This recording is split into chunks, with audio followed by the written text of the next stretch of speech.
Mən təsadüfən bir model yerişi gördüm. Sonra başqa model yerişinə baxdım, sonra başqasına baxdım və alqoritmə mənə bir neçə bunları göstərdi. Sonra da bunlara yeriməyi öyrənən video qarşıma çıxdı və baxdım, gördüm ki, həm onların yerişi zaten səhv bir yerişidir və öyrədənlər də səhv öyrədir. Yanlış olan nədir? Səhv olan nədir? Deməli, başa salır ki, yeriyəndə dizləri bükməmək lazımdır. Nə qədər diz açıq yerirsə, o qədər daha cazibəli göstərəcək yerişin. Amma cazibəli göstərə bilər, amma yerişin fiziologiyasını pozur bu. Yeriş vaxtı bu dizin bükülməsi vaxtları var, açılması vaxtları var. Bunları vaxtını düzgün etmək lazımdır və videoda göstərir ki, nə qədər adduksiya çox eləsən, o qədər daha yaxşıdır. İzah eləyir ki, çox adduksiya etmək lazımdır. Və bu da yerişin pozulması deməkdir əslində. Normal fiziologiyanın pozulması deməkdir. Bu cür yerişdə səhvlər nə ola bilər? Bu cür yerişdə xüsusən biraz yaşlı insanlar bunu eləyərlərsə, bunlar müvazinəti itirib yıxıla bilərlər. Yıxılanda sınıq ola bilər, sümüklərdə sınıq, qalçadakı sümüklərdə sınıq ola bilər, bud sümüyündə sınıq ola bilər, topuqlarda sınıq ola bilər, əzələlərdə problemlər ola bilər, bağlarda, oynaqlarda problemlər yarana bilər uzun müddətli buz yerimək. Özdə xüsusən də hündürdaban ayaqqabı ilə bu yerişi göstərirlər və bu da özü də bir ziyan vura bilir uzun müddətlə bu təkrarlanarsa və bu çox yanlışdır. Burada xüsusi qeyd olunmalı mənim bir sualım var ki, yerişin əsas məqsədi nədən ibarətdir? Əzizlərim, videonu burada durdurun, buna uyğun cavab verin. Cavab verdinizsə təkrar indi açın, biz izah edək. Yerişin məqsədi nədir? Yerişin məqsədi bir nöqtədən, A nöqtəsindən B nöqtəsinə gedə bilməkdir. Sən hər hansısa bir işin B nöqtəsindədir və B nöqtəsində iş görmək üçünsə A nöqtəsindən B-yə getməlisən və onu ya yeriyə gedəcəksən, ya qaça-qaça gedəcəksən, ya məsəl üçün maşınla gedəcəksən, nəyləsə gedəcəksən, amma gedəcəksən. Yəni məqsəd odur. Və orada da nə edəcəksənsə onu sonraki şeylə. Bir də yerişdə ikinci bir məqsəd, önəmli məqsəd ümumiyyətlə hərəkət etmək faydalı bir şeydir. Yəni ona da görə biz yeriyirik. Yerişin əslində estetik bir məqsədi yoxdur və bu olmamalıdır. Nəyə görə? Çünki bayaq mən izah elədim. Səhv yerimək nəticəsində sınıqlar, qırıqlar, əzələ problemləri, oynaqlarda problemlər, özdə ciddi problemlər və sınıq. Siz elə belə nəzərə tutursunuz, sınıq. Sınıq elə belə şey deyil. Qalça sınığı, məsəl üçün, bud sümüyündə sınıq. Bunlar bir insanın itirilməsinə səbəb ola bilər. İnsanın ömrü boyu əlil qalmasına da səbəb ola bilər. Digər səbəblərdən başqa önəmli problemlərə də səbəb ola bilər. Yəni, o elə belə yanaşmaq olmaz bunlara və mən xüsusən də bir balaca yaşlı olan insanlara bu şeylərə daha çox diqqət etməli olduğunu fikirləşirəm. Hamının diqqət etməsi lazımdır. Xüsusilə də yaşlı insanların daha da çox diqqət eləməsi lazımdır. Və əzizlərim, biz dünyaya gələndə yeriyə bilmirik. Və bizə heç kəs yeriməyi öyrətmir. Doğru yerimək necə lazımdır, onu özümüz yaşayaraq öyrənirik. Və beynimiz ən düzgün proqramlayır doğru yeriyişi. Doğru yeriyişdə necə olur? Deməli, daban, öncəki ayaqdakı, qabaqdakı ayağın dabanı yerdədir. Yəni, yeriş buradan başlayır təbii ki. Ayağın dabanı yerdə olmağı ilə yeriş başlayır. Sonra pəncə ilə dəyir.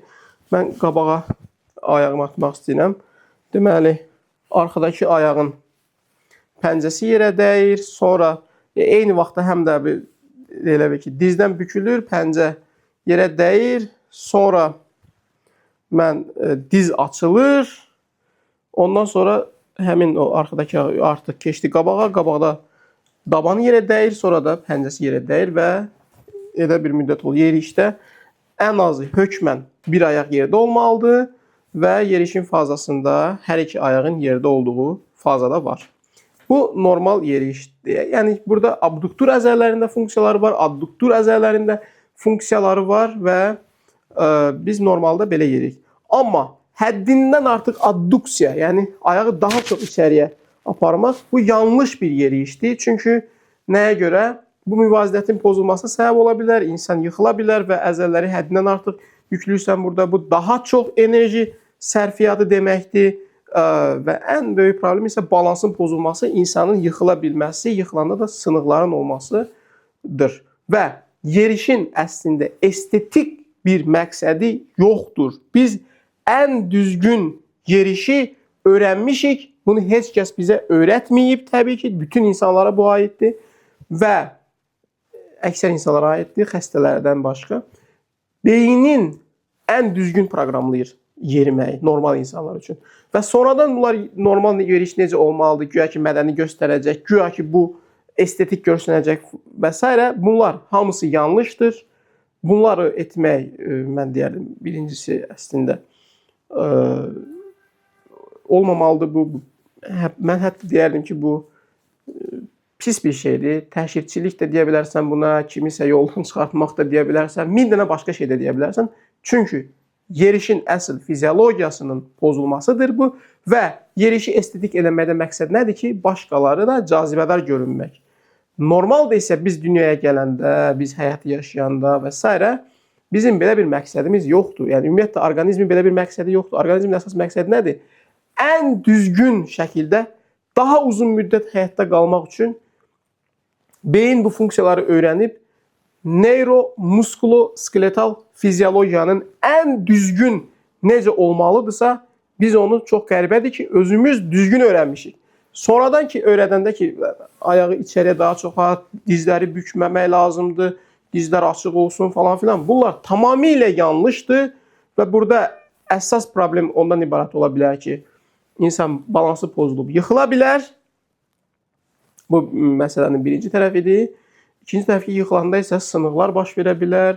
Orada but sümüyünün sınığı da ola bilər,